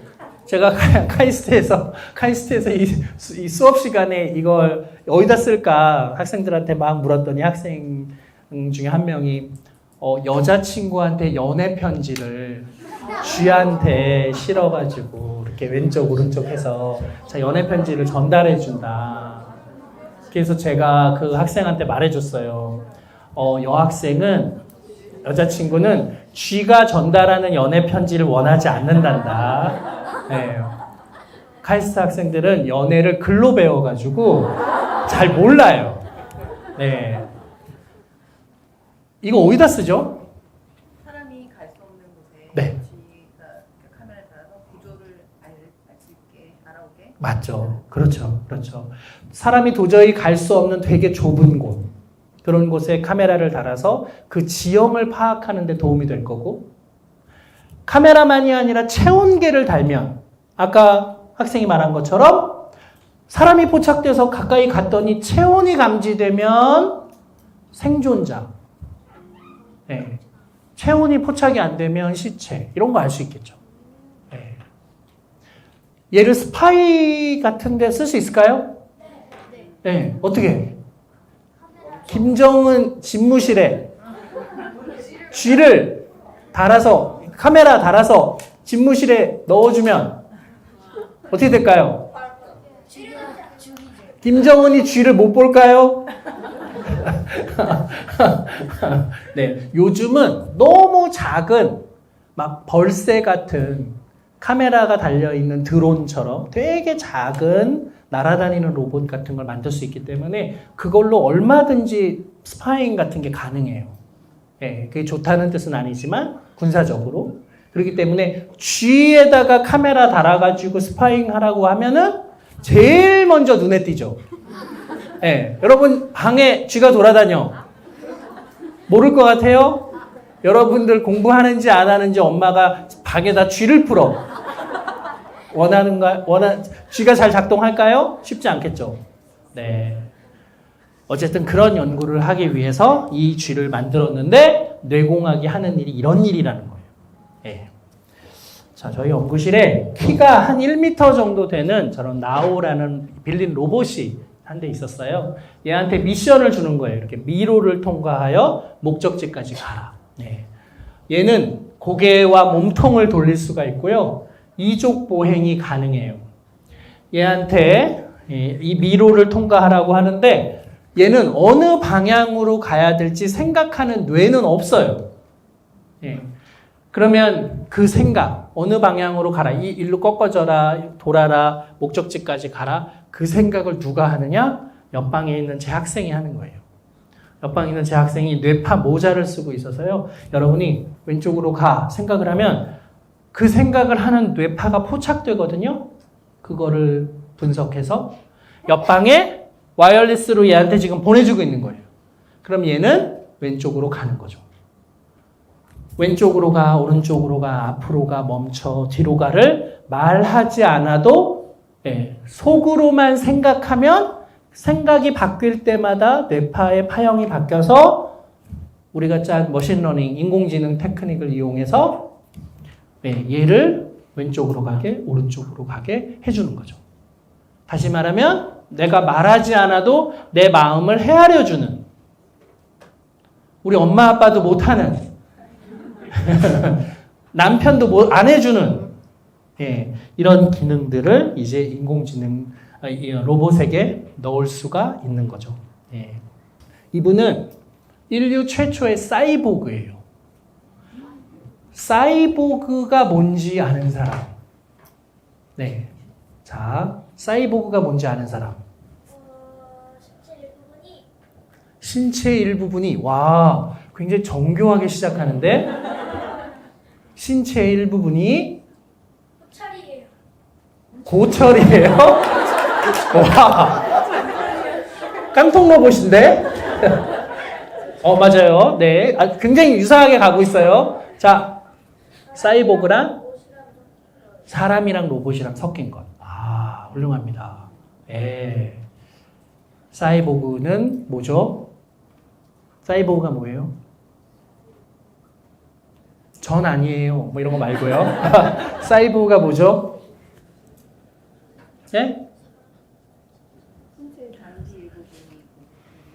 신체의, 아까, 자, 두 얘기 섞어보고, 세 분의 얘기 섞어볼게요. 신체의 일부를, 기계장치로 대체해서, 떨어진 기능을 회복하거나, 남들과는 다른 뛰어난 능력을 가진 사람. 사이보그는 로봇이 아니라 사람이에요. 근데 몸의 일부가 걸치거나 더해져서 뭐 남들보다 더 나은 기능을 갖거나 떨어진 기능이 회복된 사람들. 그런 사람들을 사이보그라고 부르죠. 사이보그가 누가 있죠? 아이언맨. 그렇죠. 아이언맨 사이보그죠. 또 스티븐 호킹? 스티븐 호킹도 몸에다가 뭔가를 삽입하셨을 수 있죠. 네. 또 로봇캅? 로보캅. 그렇죠. 로보캅 사실 로보캅이 아닌 거예요. 사이보그 캅인 거예요.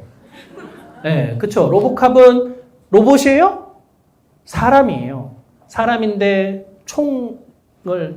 총격 사고를 당해서 손발이 떨어져 나갔는데 거기다가 로봇팔을 단 사람인 거죠. 그렇죠? 또 네? 가제트 형사. 그렇죠. 예. 진짜 연식이 있는 대답이네요. 와우. 거의 뭐 600만 불의 사나이 소머스급의, 네. 요즘 아이들은 전혀 모르는. 맞습니다. 네. 가제트. 근데 이 정의에 따르면, 예. 임플란트를 한 분 사이보그예요. 가슴에 실리콘 유방하신 분들 사이보그예요. 네, 코 막 높이는 수술하신 분들 사이보그예요. 여러분 TV 드라마 그 드라마 멜로 드라마 아니에요. 사이보그들의 사랑을 다룬 SF 드라마들이에요. 네, 그 배우가 수술하셨으면 네. 컨택 렌즈 하신 분들 사이보그들이에요. 네. 그러면 사이보그 너무 많죠. 예, 막 여기 관절 뭐 수술하신 분 다 사이보그들인 거예요. 그래서 미국 사이보그 협회에서 그러면 안 되고요. 우리 배터리가 들어간 것을 몸에 삽입해서 의료용, 치료용으로 떨어진 기능을 회복한 사람들 말고 더 나은 기능을 한 사람들, 그런 사람을 우리가 사이보그라고 합시다. 이렇게 바꿨어요. 그 관점에서 이분은 사이보그예요. 최초의 사이보그. 이분은 의사의 만류에도 불구하고 여기 이렇게 손을 절개해서, 왼손을 절개해서요. 여기 신경 다발이 지나가고 있잖아요. 그거를 끊고 거기다가 칩을 삽입했어요. 손을 이렇게 움직이면 거기 전류가 흘러가지고 칩에 전류가 흘러서요. 그게 바깥으로 가서 이 로봇팔을 컨트롤할 수도 있고요. 자기 연구실에 들어가기도 전에 손만 움직이면 신호가 가서 방에 불도 켤 수 있고요. 컴퓨터도 켤 수 있어요. 이분이 자기 아내의 손에다가도 똑같은 칩을 삽입했어요. 그래서 둘이 서로 손으로 대화할 수 있어요. 네, 사랑해 신호 보내면 찌릿찌릿 받아서 됐네 이 사람아 이런 신호. 네, 대화 서로 나눌 수 있는 거예요. 말하지 않고 손으로. 네. 이런 기술들, 몸에 뭔가를 삽입하는 혹은 이렇게 붙이는 이런 기술들이 점점 나타나서 이제 여러분들 평소에요. 오늘 중요한 계약을 해야 돼. 근데 보니까 굉장히 감정적으로 불안정한 상태야. 그러면 오늘은 그런 계약하지 마세요. 이런 서비스 받을 수 있어요. 여러분 오늘 뇌 상태 보니까 감정적으로 굉장히 불안정하네요. 여자친구한테 고백하지 마세요. 남자친구한테 고백하지 마세요. 네. 이런 거 알 수 있는. 요즘 스트레스 레벨이 굉장히 높으시네요. 병원에 가서 의사 선생님과 상담 한번 받아보시면 좋을 것 같아요. 요즘 계속 잠을 못 주무시네요. 네. 오늘은 좀 일찍 들어가서 숙면하시면 좋겠네요. 이런 서비스를 받으실 수 있는. 더 나아가서 TV가 있는데 저 TV는요. 여러분들이 속으로 생각한 대로 채널이 돌아가요. 볼륨이 커져요. 여러분들의 뇌파를 측정해서요. 뇌파의 파형을 바탕으로 해서 채널을 바꾸거나 볼륨을 높이는 거예요. 자, 이 TV 나오면 나는 사겠다.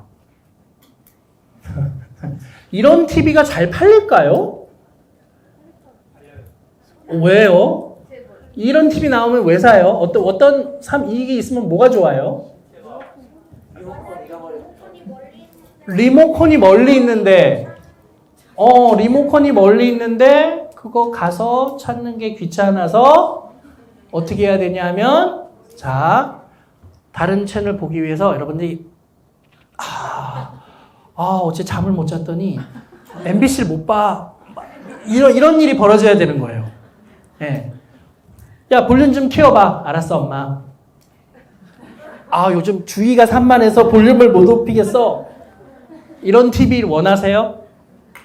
차라리 그냥 리모컨을 찾아오는 게 편하지 않을까요? 예. 무슨 얘기냐?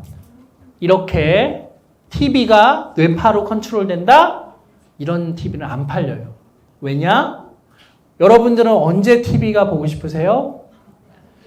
뇌를 전혀 쓰고 싶지 않을 때, 아무 생각 없이 그냥 소파에 앉아서 멍하니 TV를 쉬고 싶으면서 TV 볼 때, 리모컨이라는 너무나 정확하게 내 생각을 전달해 줄 수 있는 장치가 근처에 있는데 내가 굳이 이거를 안 하고 일어나서 아버지는 어제 술을 먹어가지고 이 TV가 컨트롤이 안 되네. 자, 무슨 얘기냐? 브레인 테크놀로지는 IT랑 경쟁하려고 하면 무조건 져요. 왜냐하면 우리가 전자를 컨트롤하는 물리학이나 전자공학이 뉴런, 세포를 컨트롤하는 생물학이나 뇌공학보다 현저히 발달해 있기 때문에 걔랑 경쟁하려고 하면 무조건 지는 거예요. 자, 이런 게임기가 있어요. 이런 거 본 적 있어요? 네, 뭐냐 하면요. 여러분들이 여기다가 이마에다가 이걸 딱 붙여요. 집중을 하면 여러분 뇌에 3에서 7Hz 정도의 세타 웨이브라는 웨이브가 막 만들어져요. 여러분이 집중하면 집중할수록 집중을 많이 하면 무슨 일이 벌어지느냐? 요 신호를 요로 보내줘요. 그럼 여기 선풍기, 팬이 있어요. 팬이 막 돌아요. 돌면 어떤 일이 벌어지느냐? 이 공이 원래 여기 있었는데 팬이 막 돌면 공기가 위로 올라가면서 얘가 이렇게 떠오르는 거예요. 그러면 무슨 일이 벌어집니까? 여러분들이 집중을 하면 공이 떠오르는 거예요. 마치 스타워즈처럼. 네. 염력. May the force be with you. 네. 염력으로 공을 띄우는 거예요. 이게 게임기예요. 이 게임기 사고 싶으세요? 네. 그렇죠. 여러분 생일 선물로 아이패드 사줄까요? 이거 사줄까요? 이거를 만든 회사가 전 세계 최초의 대리점을 카이스트 옆에다가 만들었어요. 왜냐? 거기 이공계 박사 아버지 어머니들이 너무 많으셔. 애가 이거 사달라 그러면 맞아 너 이거 사라. 나도 하고 싶었어. 그런 부모님 제일 많은 곳. 거기다가 이 대리점을 차렸어요. 어떻게 됐을까요? 1년 반 만에 망했어요. 예. 왜냐? 애들이 학생들이 와가지고 한 번씩만 해봐요. 되는지 안 되는지. 되면 신기하네. 사줄까? 게임기 플레이스테이션 사줄까? 이거 사줄까? 엑스박스 사줄까? 이거 사줄까? 예. 그러니까 이게 재밌을 리가 없잖아요. 이런 건 하나도 안 팔려요. 그렇다면 미국에서 되게 화제가 되고 있는 게임기는 아니고 뇌공학 장치. 이건 뭐냐? 개의 뇌파를 측정해서요. 개의 생각을 읽은 다음에 주인한테 문자로 알려줘요. 개가 무슨 생각을 했는지를. 예. 이 장치의 장점은 뭐냐? 이게 맞았는지 틀렸는지 확인할 길이 없어요. 예. 정확도를 예측할 수가 없어. 예. 두 번째, 개가 배고프다라고 생각하는데 얘가 잘못 읽어가지고 산책 가고 싶다로 주인에게 알려줘요. 배고프다. 산책 가고 싶어. 주인이 자꾸 얘가 배고프다고 생각하면 자꾸 산책을 가요. 그러면 어떤 일이 벌어져요? 걔가 산책 가고 싶을 때 무슨 생각을 해요? 배고프다. 네. 산책 가고, 너무 산책 가고 싶어? 그러면, 아유, 배고프다. 생각하면, 그래, 산책 가고 싶어? 산책 가는 거예요. 그래서 시간이 지나고 나면, 개도 만족하고, 주인도 만족하는 장치가 돼요. 네. 네, 얘는 멍청한데, 똑똑한 개랑 똑똑한 사람이 여기 적응해요. 네. 그게 가능할 수도 있겠죠. 네. 저희 연구실에서 만든 장치 하나를 소개해드리고 오늘 강연을 마무리하겠습니다. 구글 글래스가 나오기 4년 전에 저희 연구실에서 만든 장치인데요. 이게 뭐냐 하면은 뭔가 재밌거나 놀라거나 신기한 걸 보면은 관심이 가는 걸 보면은 우리 뇌에 저 오른쪽 귀 위에 특정한 영역에서 이렇게 작은 웨이브가 하나 만들어져요. 뇌파가. 근데 복잡한 뇌파 사이에 제가 끼어 있는데 저희가 짠 프로그램이 알고리즘이 이걸 되게 잘 포착할 수 있어요. 저희가 특허를 가지고 있는 거예요. 그래서 제 학생이 이걸 만든 다음에 뭘 만들었냐? 그걸 알면 뭐가 좋으냐? 안경인데 여기 일렉트로드가 하나 삐죽 나와 있어요.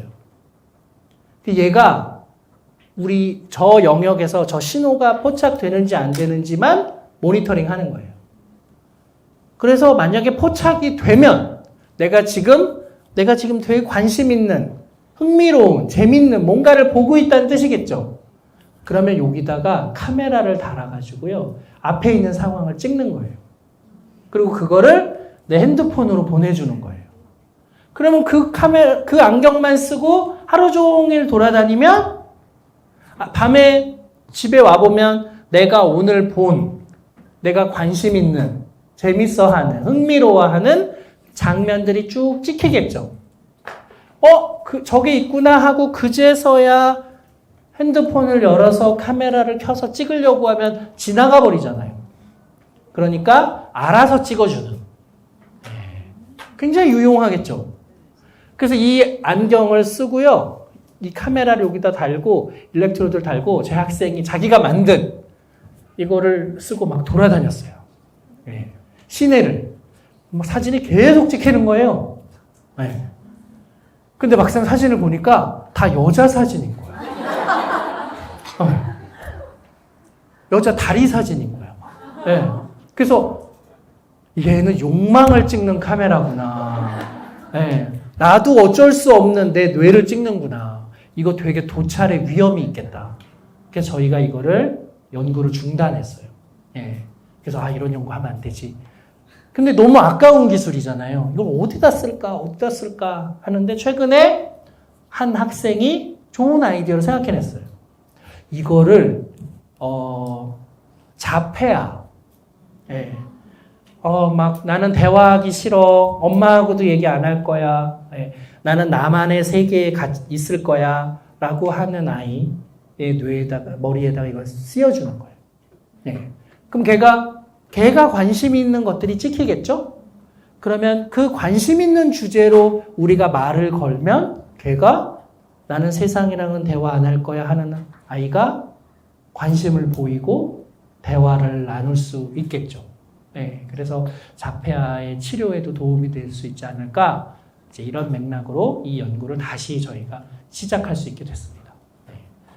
자, 오늘 강연을 마무리를 하겠습니다. 제가 이제 여러분들께 오늘 드린 이야기는 우리가 세상을 보고 느끼고 감각하고 그 중에 중요한 게 뭔지 주의 집중하고 관심 있는 거에 뭔지 포착하고 그걸 가지고 상황을 판단한 다음에 어떤 일을 할지 선택하고 의사결정하는 이 모든 일들이 뇌에서 벌어지는데 그 생물학적인 뇌에 대한 이해가 사실은 턱없이 부족해요. 우리 몸을 이루고 있는 우리 몸에서 제일 우리가 모르는 기관이 두 개가 있는데 하나가 면역계고요. 예, 질병에 대해서 우리가 어떻게 싸우는지 우리 잘 모르고요.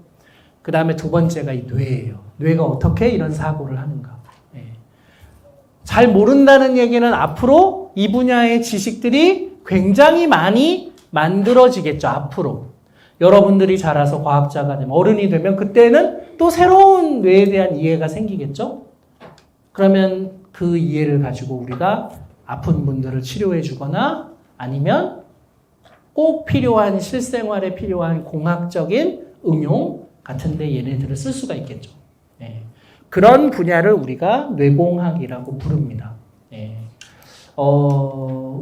내가 왜 나이고 나는 누구이고 친구들, 가족들, 이웃들이 왜 그런 행동을 하는지 우리 사회가 왜 이렇게 돌아가는지를 우리가 설명하려면 이 생물학적인 뇌를 잘 이해하는 게 필요하기 때문에 이걸로 모든 걸 다 설명할 수는 없겠지만 필요하기 때문에 이 지식이 늘어나면 늘어날수록 우리가 이거를 잘 응용하는 기술, 뇌공학 기술 또한 굉장히 필요하겠죠.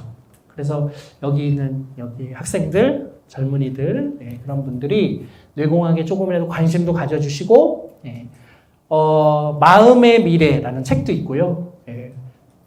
Brain Future라는 책도 있고요.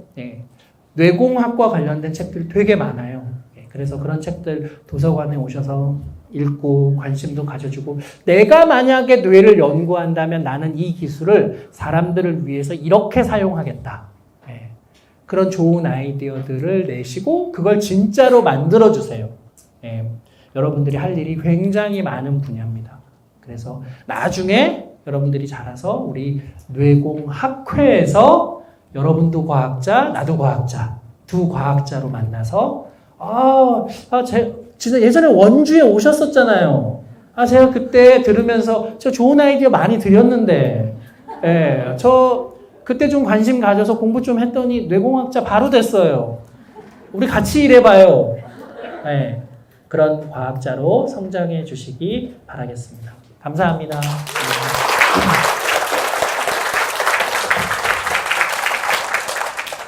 교수님, 뇌공학이 뭐예요?는 지금까지 제가 답을 드렸고요. 네, 빼고.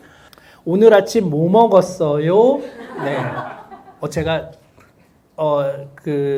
유리쌤이 주신, 스콘 먹었고요. 먹으면서 왔고요. 자, 뇌공학과 뇌인지과학의 차이는 뭐냐? 과학과 공학의 차이인데, 뇌에 대한 이해, 뇌가 어떻게 작동하는지 그 과정을 살피는 학문이 뇌과학, 뇌인지과학이고요. 그거를 공학적으로 뇌처럼 사고하는 인공지능을 만든다거나 아니면 뇌를 촬영해서 측정해서 생각을 읽은 다음에 그걸 로봇에게 보내준다거나 이런 공학적으로 응용하는 것을 뇌공학이라고 부르는데 이 두 가지가 점점 경계가 허물어지고 있어요. 왜냐하면 공학적으로 잘 응용하려면 이해를 잘 해야 되잖아요. 그러니까 뇌과학과 뇌공학은 굉장히 긴밀히 연결되어 있고 카이스트의 저희 바이오민 뇌공학과가 최초의 우리나라에서 뇌공학과인데 교수님들의 절반 정도는 뇌과학도 하고 뇌공학도 하고 그 두 가지를 다 하고 계시죠. 네. 네. 초등학생 학부모입니다. 스마트폰 사용이 뇌에 미치는 영향을 아이에게 설명해 줄 수 있을까요? 네. 굉장히 평소 삶이 보이는 아이 때문에 걱정이 많으신 분이죠.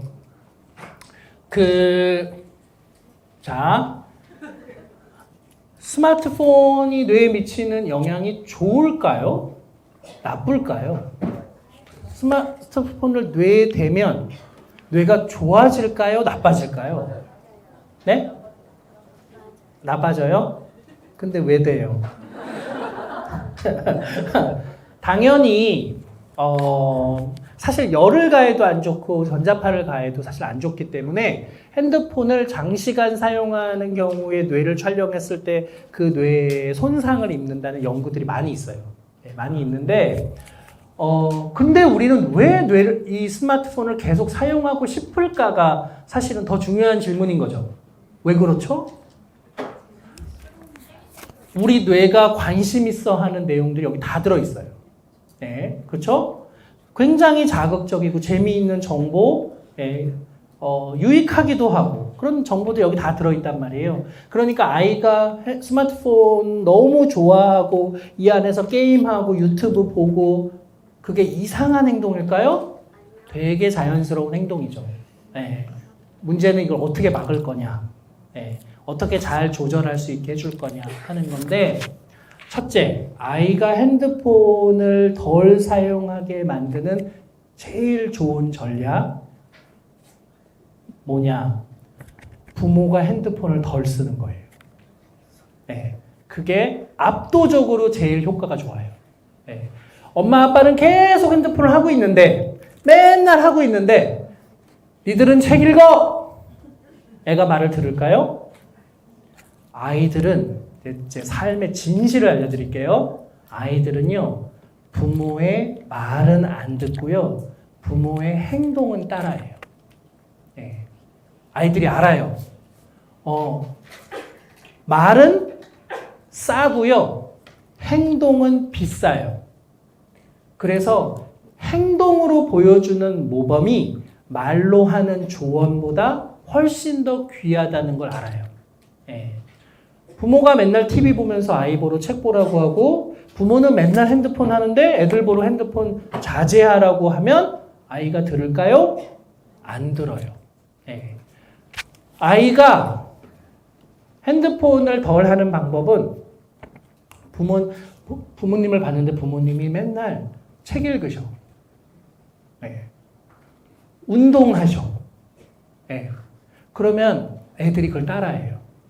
핸드폰 중요하게 생각하지 않아요. 자, 두 번째 방법.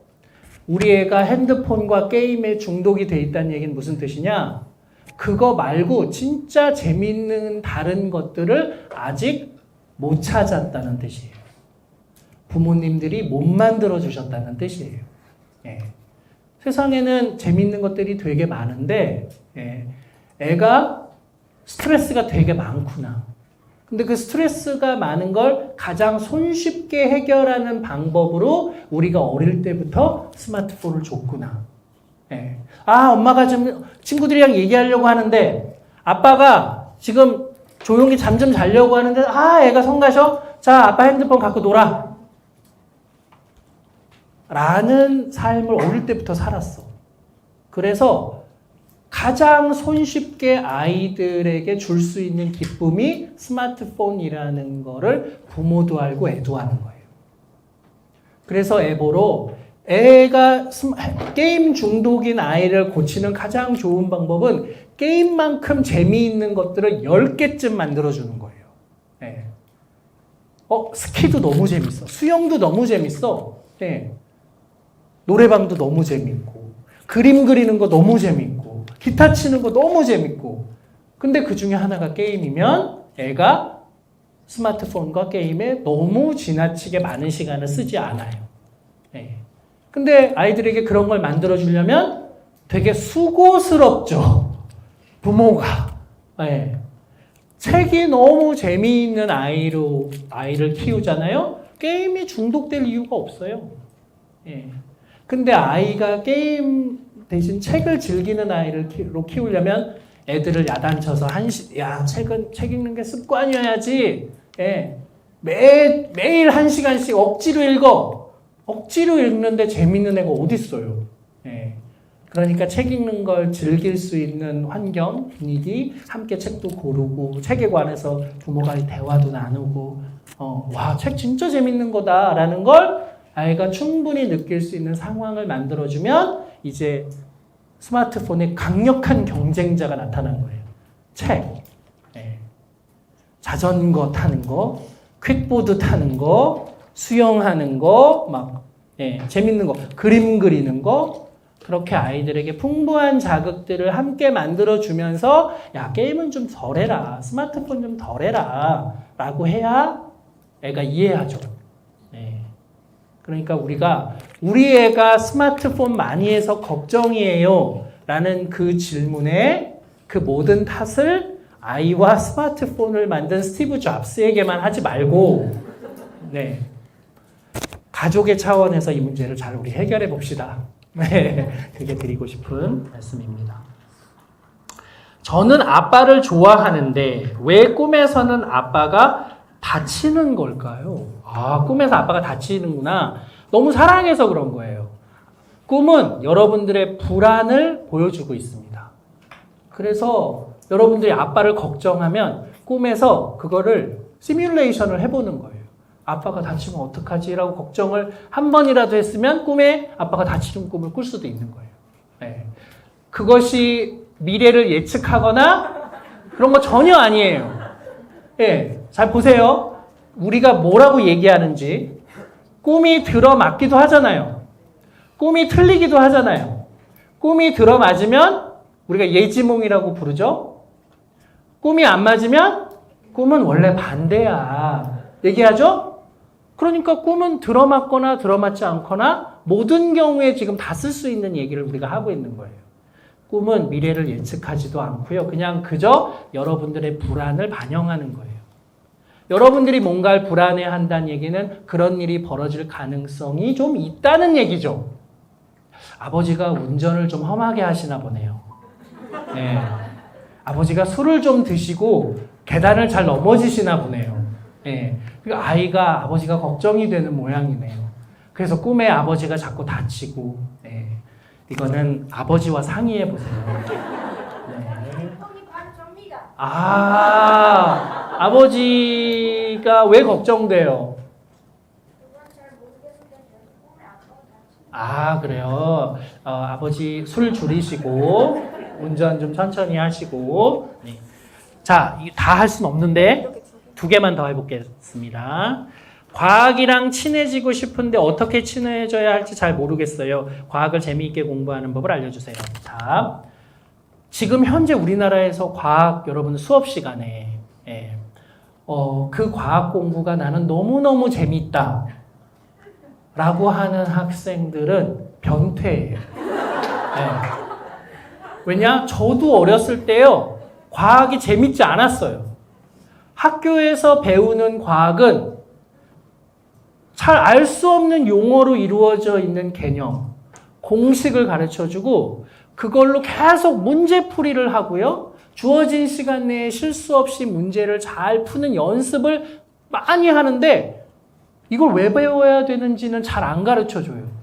근데 그런 과학이 재밌으면은 그거는 남들 못 푸는 거 나는 잘 풀어. 나 되게 잘났어. 그 우쭐한 기분이 여러분들은 나는 과학이 재밌나 봐 라고 혹시 착각하는 것일지 몰라요. 예. 근데 저는 어렸을 때 언제 과학이 재밌었냐 하면 저희 어머니께서 저한테 처음으로 사다 준 책이 생일 선물로 사다 준 책이 수학의 역사라는 책이었어요. 예. 근데 저는 그거를 읽기 전까지는 수학이라는 건 그냥 숫자들 계산하는 거, 공식을 암기해서 문제를 푸는 거, 그런 학문인 줄 알았어요. 근데 제가 수학의 역사를 읽고 깜짝 놀랐어요. 아, 이게 옛날에는 이런 게 정말로 중요했는데, 전쟁을 하는데 포탄을 쏴야 되는데 이걸 어느 각도로 어느 방향으로 쏴야 저쪽으로 정확하게 떨어지는지를 사람들이 모여가지고 막 맨날 계산하고 그거를 알려고 하다 보니까 이 공식이 나왔네. 2차 함수라는 건 이런 거네. 내가 왜 이 문제를 풀어야 하는지를 수학의 역사를 알게 되면서 관심을 갖게 됐거든요. 제 아무리 숫자들의 나열로만 가득 차 있는 이 수업도 굉장히 인간적인 학문이구나. 사람들이 이런 이유 때문에 이 문제를 풀고, 그래서 이걸 맨날 물어보는 거구나. 왜, 어느 각도로 어떻게 쏘면 어디에 떨어지는지, 거리를 왜 자꾸 계산하라고 하는지, 이제 알겠다. 네. 그러면서 수학이 재밌어지고, 과학이 재밌어졌거든요. 수학과 과학은 세상을 이해하는 학문이라고 생각하지만 사실은 세상을 이해하려는 인간들이 만들어 놓은 노력이에요. 그거를 이해하는 순간 너무너무 재밌어져요. 예, 그래서 여러분들이 수학과 과학의 역사, 이야기를 먼저 읽고 그리고 나서 공식을, 문제풀이를 네, 그 다음에 경험하시기를 추천드립니다. 네. 뇌공학이 바꿀 미래를 대비하여 우리 청소년들이 어떤 준비를 하면 좋을까요? 준비할 거 하나도 없어요. 네. 미리 뇌공학자가 되기 위해서 뇌 공부를 해야 할까요? 그럴 필요 전혀 없어요. 몰라도 돼요. 나중에 해도 돼요. 네. 지금 여러분들이 하셔야 될 건 뭐냐? 공부가 뭐죠? 공부가 뭡니까? 공부, 네? 어떤 걸 배우죠? 네. 지식, 어떤 지식을 배우죠? 네? 네? 나중에 사회생활할 때 필요한 거, 와, 놀라운 진실을 알려줄까요? 지금 하는 공부 사회생활할 때 하나도 안 필요해요. 어떻게 하면 좋아? 네, 엄마 아빠가 그래서 여러분 교과서에 있는 내용을 하나도 기억하지 못하는 거예요. 그리고도 다 잘 살거든요. 우리는 뭘 공부하죠? 지식. 어떤 지식? 여러분 공부 뭐예요? 무슨 공부예요? 시험 공부. 시험에 나올 거 공부하죠. 뭐가 시험에 나와요? 배우는 과목. 학교에서 배우는 과목. 네. 교과서에 있는 내용. 학원에서 배우는 내용. 그거 공부하잖아요. 근데 원래 공부란 뭔지 아세요? 여러분들이 호기심, 알고 싶은 거를 공부하는, 알려고 찾아보고 애쓰는 거에 공부예요. 네. 여러분들이 궁금한 걸 찾아서 공부하잖아요? 그 공부는 뇌에 진짜 오래 남아요. 그리고 그거를 몰랐던 거, 궁금한 거 알잖아요? 뇌에 도파민이라는 쾌락의 신경 전달 물질이 마구 분비돼요. 그거 여러분들이 진짜 궁금했던 거, 호기심 어린 거 배우잖아요? 그러면 그거 누구한테 말해주고 싶어서 안 달라요. 너 그거 아니? 네. 너 그거 알아? 이거 이런 거다? 말해주잖아요? 더 기억에 오래 남아요. 네.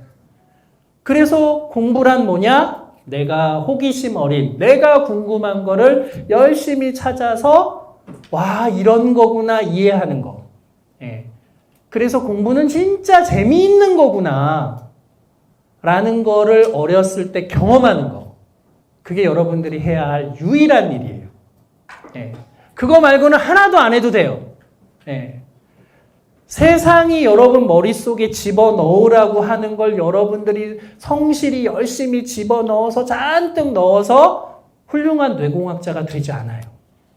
훌륭한 뇌공학자는 이게 왜 이렇게 되는 건지 너무 궁금해서 찾아보고 알게 돼서 너무 기뻐서 배우는 건 진짜 재미있는 일이구나 라는 걸 깨달은 어린이가 평생 공부하고 연구하는 훌륭한 학자가 될 수 있어요. 네. 그래서 여러분들이 학교에서 안 가르쳐줘요. 문제는 이거를. 네. 학교에서는 여러분 머릿속에 자, 이거 필요한 거 집어넣어. 이것만 가르쳐주지.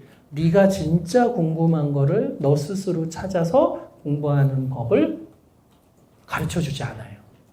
그래서 학생들한테 물어보세요. 공부가 재밌냐고. 공부가 재밌는 사람이 어디 있어요? 모두가 그렇게 얘기하거든요. 근데 사실은 공부는 진짜 재미있는 일이거든요. 여러분이 궁금한 걸 해결할 때 여기 앉아 계신 여러분 여기 왜 왔어요? 그러니까요. 여기 학교에서 오라고 해서 오는 거 아니고 여러분 스스로 온 거잖아요. 네. 아니 공부가 이렇게 재밌는 건데 왜 애들이 공부를 안 하는지 모르겠어요. 여기 학부모님들. 예. 제가 시험을 보면 이 공부도 재미없을 거예요. 예. 사이보그가 뭐라고요? 자, 500자 이내로 적어내세요. 하면 이미 재미없을 거예요. 예. 애들이 공부 재미없어 하는 거 너무 당연한데 원래 공부는 되게 재미있는 거라서 어렸을 때 배우는 즐거움을 깨닫기만 하면 그 다음부터는 걱정할 게 하나도 없어요. 부모님이 하셔야 될 유일한 일이 바로 그겁니다. 자, 그래서 다들 훌륭한 뇌공학자 아니더라도 굉장히 배우는 걸 즐기고 평생 공부하는 사람 우리 서로 됩시다. 감사합니다.